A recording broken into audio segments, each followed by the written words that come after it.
নমস্কার বন্ধুরা, কেমন আছো তোমরা? আশা করছি ভালো আছো, আমিও ভালো আছি। তো আজকে নিয়ে চলে আসলাম একটা মাছের রেসিপি। বোয়াল মাছ, এটা হলো গিয়ে বোয়াল মাছ। অনেক দিন পরে আজকে বোয়াল মাছ আনা হলো। হ্যাঁ, এখন বোয়াল মাছটা সেরকম খাওয়া হয় না। তো আজকে অনেক দিন পরে এনেছে বোয়াল মাছ, তো ভাবলাম একটু রান্না করবোই যখন তোমাদের সঙ্গে একটু শেয়ার করি। তার জন্য দেখো না, বোয়াল মাছটা ভালো মতো ধুয়ে নিয়েছি। আর হ্যাঁ, এখানে না আমি হলুদ দিয়ে মাছটা ভাজবো না, নুন আর একটু সর্ষের তেল, বেশ, আর কিছু না। সর্ষের তেল দিয়ে মাছটা ভাজবো ভাবছি। মানে কি, বোয়াল মাছটা না ভাজতে গেলে অনেক ফাটে, অনেক ফাটে। কি বলবো আর কি। আগে তো এই বোয়াল মাছটা ভাজতে গিয়ে আমি অনেক ছ্যাঁকা খেয়েছি। এখন তো শিখে গেছি। যেরকম নতুন বিয়ে হওয়ার পরে অনেক ছ্যাঁকা খেয়েছিলাম এই মাছ ভাজতে গিয়ে। তো তারপর শিখেছি যে সর্ষের তেল দিলে নাকি একটু কম ফাটে।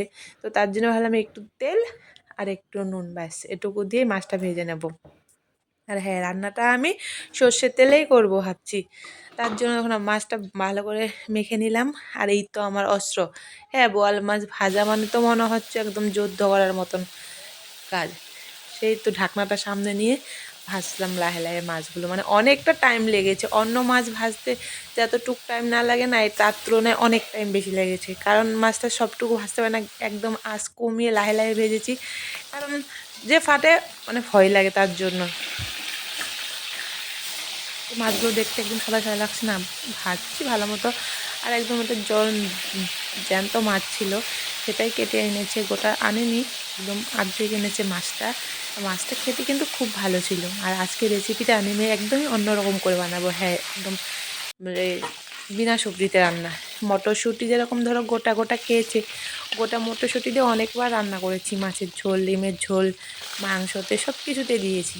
তো আজকে ভাবলাম একটু পেস্ট করে একদম অন্যরকম করে বানাবো, তার জন্যই।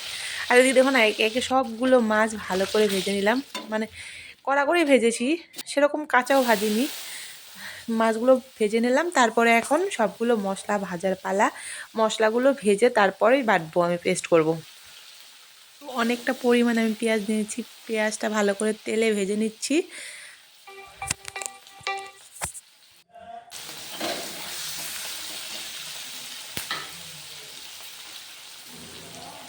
এখানে না ভালো মতন পেঁয়াজটা মজে আসলে তারপর দিয়ে দিলাম অনেকটা পরিমাণে কাঁচা লঙ্কা।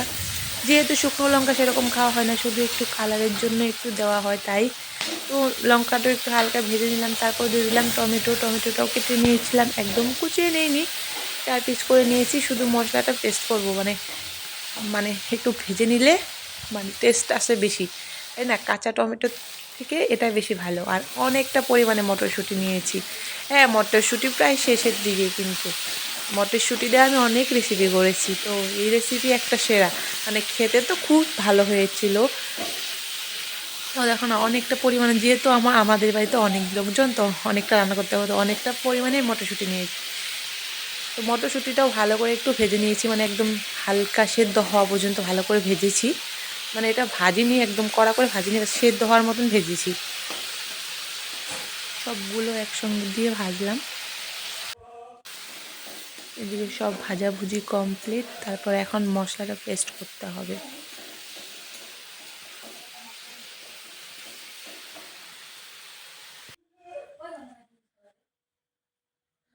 হ্যাঁ, এদিকে দেখুন আমার মশলাগুলো একে একে উঠিয়ে নিচ্ছিলাম।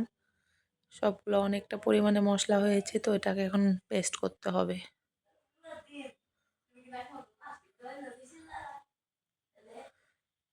তো মিক্সি জারে সবগুলো উঠিয়ে নিলাম, আর কি বলার, কিচ্ছু করার নেই। তারপর দিয়ে দিলাম জিরে, আদা, রসুন। আদা রসুনটা আমি কাঁচা দিয়েছি। হ্যাঁ, আর কি বলবো বলো, সবগুলো ভেবেছি পেস্ট করব, তারপরে কারেন্ট চলে গেছে। হ্যাঁ, এখন কারেন্টে বসে বসে থাকলে কখন আসবে আর আমি বা কখন রান্না করব। তার জন্য সব আশা বাদ, মশলাটা পাটাই বেটে নিলাম। আর অনেকটা মশলা বাটতে অনেকটা টাইম লেগেছে। তারপরে কড়াতে সর্ষের তেল দিয়ে দিলাম, অনেকটা পরিমাণে সর্ষের তেল। এখন ফোড়ন, একটু জিরে, ব্যাস, আর একটু শুকনো লঙ্কা দেবো দুটো, আর দুটো তেজপাতা। আমি যেহেতু ফোড়ন অনেক কিছু দেই না, শুকনো লঙ্কা, তেজপাতা আর জিরে ফোড়ন, ব্যাস হয়ে গেছে।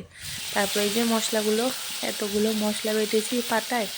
হ্যাঁ, মিক্সির মতো একদম ভালো করে পেস্ট করতে পারিনি, ব্যাস যতটুকু পেরেছি বেটে নিয়েছি পাটায়, শিলপাটাতে। তো সবগুলো বলতে অনেকটা পরিমাণে মশলা হয়েছিল। হ্যাঁ, এখন এই মশলাটা ভালো করে ভাজতে হবে। তারপর আর কি, মশলাটা একটু ভেজে নিলাম, দিয়ে দিলাম নুন, তারপরে হলুদ, দিয়ে একটু হালকা ভেজে নিচ্ছিলাম। মানে মশলাটা একদম শুকনো শুকনো হয়েছে তো, তো ভাজা বেশি টাইম লাগে না। আর এদিকে দিয়ে দিলাম ধনে গুঁড়ো আর একটু শুকনো লঙ্কা গুঁড়ো, ব্যাস কালারের জন্য। আর এদিকে দেখো না কি সুন্দর মশলাটা কষানো হয়ে গেছে, মশলা কষানো একদম প্রায় কমপ্লিট। খুব সুন্দর হয়েছে মশলা কষানো। তারপর দিয়ে দিলাম জল, অনেকটা পরিমাণ জল দিয়েছি, বাস মাছটা সেদ্ধ হবে এখন। হ্যাঁ, ভাজা মাছটা একটু সেদ্ধ হওয়ার পরে তো ভালো লাগবে না খেতে গ্রেভিটা, তাই তো অনেকটা পরিমাণে জল দেওয়ার পর এখন টকবক করে ফুটছে, দেখতে পাচ্ছ ঝোলটা কি সুন্দর টকবক করে ফুটছে। দিয়ে দিচ্ছি মাছগুলো, সবগুলো মাছ দিয়ে দিলাম। আর এদিকে আমার প্রায় কমপ্লিট রান্না। কি সুন্দর ফুটছে না ঝোলটা? হ্যাঁ, দেখছো কি সুন্দর গ্রেভি হয়েছে। আর হ্যাঁ, এরকম মটরশুঁটি দিয়ে মাছ দুর্দান্ত স্বাদ, একবার বাড়িতে ট্রাই করবে, স্বাদের গ্যারেন্টি।